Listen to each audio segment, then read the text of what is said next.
तो आज हम स्टार्ट करने वाले हैं क्लास 8 का एक्सरसाइज 11.3 का क्वेश्चन नंबर 3। कल हमने क्वेश्चन नंबर 2 देखा था और उससे पहले क्वेश्चन नंबर 1 देखा था।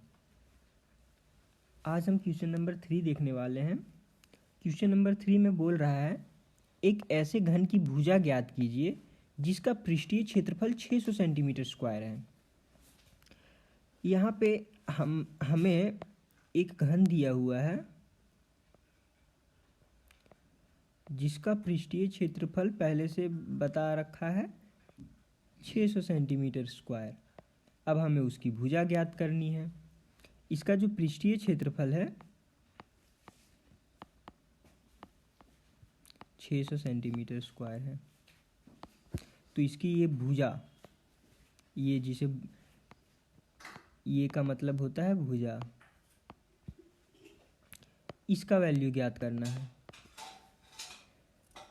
तो चलिए, बहुत इजी है। इस टाइप का क्वेश्चन हमने पहले भी सॉल्व किया है, याद कीजिए। आयत वाले केस में जहाँ पे क्षेत्रफल दिया हुआ था और उसकी लंबाई या चौड़ाई दी हुई थी। सपोज कीजिए कि लंबाई दी हुई थी 60 और चौड़ाई हमें ज्ञात करनी थी। तो हम उस समय कैसे सॉल्व किए थे इसे, बस वैसे ही सॉल्व करना है। जिसका वैल्यू निकालना है उसे लेफ़्ट साइड में रखना है, इस साइड, और बाकी सबको को बराबर के इस साइड ले जाना है। जब बराबर के इस साइड ले जाया जाता है तो चिन्ह परिवर्तन हो जाता है। तो बिल्कुल वैसा ही अब हम इस केस में भी करने वाले हैं। हमें पृष्ठीय क्षेत्रफल दिया गया है और उसकी भुजा निकालनी है। तो चलिए निकालते हैं। अभी आप ध्यान से क्वेश्चन को समझिए, बनाने की कोशिश मत कीजिए। अभी आप अच्छे से समझ लीजिए, फिर उसके बाद घर में आप खुद से ट्राई कीजिएगा।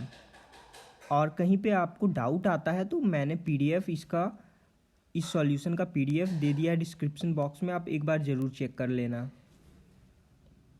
तो लिखते हैं घन का पृष्ठीय क्षेत्रफल इक्वल टू, पृष्ठीय क्षेत्रफल कितना है 600 सेंटीमीटर स्क्वायर। 600 centimetre square. घन का पृष्ठीय क्षेत्रफल का फॉर्मूला अब इधर बैठाएंगे। क्या होता है घन का पृष्ठीय क्षेत्रफल का फॉर्मूला?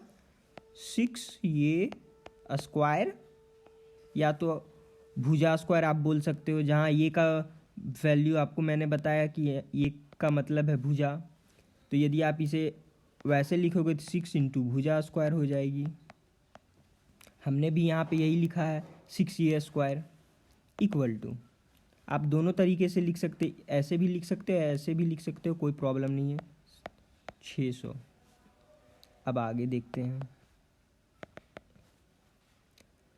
जिसे निकालना रहता है उसे इस साइड रखते हैं, बाकी सबको को बराबर के इस साइड ले जाते हैं। तो वैसा ही अब हम इसमें भी करेंगे। हमें निकालना है ये का वैल्यू, तो हम इसको इस साइड रखें, बाकी सबको को बराबर के दूसरे साइड ले जाते हैं, 600। अब यहाँ पे आप देखिए, ये यहाँ पे गुना में है। जब बराबर के इस साइड जाएगा तो चिन्ह परिवर्तन हो जाएगा और क्या हो जाएगा, गुना से ये भाग में बदल जाएगा, 6। अब चलिए इसको काट देते हैं। 6 से ये एक बार में कटा और बाकी का 2 शून्य उतर गया। अब आगे ये स्क्वायर इक्वल टू 100 हमारे पास आया। अब आपको पता होगा जब हम किसी से भी स्क्वायर को हटाते हैं तो बराबर की दूसरे साइड परिवर्तन क्या होता है, वह रूट में चला जाता है। तो यहाँ पे हमने ये से स्क्वायर को हटा दिया तो ये इधर रूट हमें बैठाना पड़ेगा, तो रूट के अंडर 100 आ गया। अब क्योंकि हमें तो सिर्फ भुजा निकालनी थी, भुजा स्क्वायर तो नहीं निकालनी थी, हमें भुजा निकालनी थी, इसलिए हमने ये रखा। अब आगे ये इक्वल टू, अब हमें ये भी पता है कि रूट के अंदर जब भी कोई संख्या जाती है तो हम उसे जोड़ा में बनाने की कोशिश करते हैं। तो इसे भी हम जोड़ा में तोड़ेंगे तो क्या ये 10 गुना 10 के फॉर्म में आ सकता है? जब 10 को 10 से गुना किया जाएगा तो 100 मिलेगा हमें। वैसे ही ये 10 गुना 10 के फॉर्म में 2 टुकड़ों में इसे तोड़े हमने।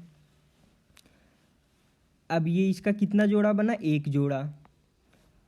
रूट अंडर, इसे जोड़ा में तोड़ेंगे, जोड़ा में बदलेंगे, 10 गुना 10, ये एक जोड़ा बना हमारा। इसलिए ये इक्वल टू, अब ये जोड़ा वर्गमूल से बाहर करेंगे, एक जोड़ा बना हुआ है तो एक 10 बाहर हो गया हमारा, और ये हो गया सेंटीमीटर। ये हमारी हुई भुजा, क्योंकि ये इक्वल टू हमने माना था भुजा, तो ये आ गई हमारी 10 सेंटीमीटर की भुजा। तो अब हम लिखेंगे अतः घन की एक भुजा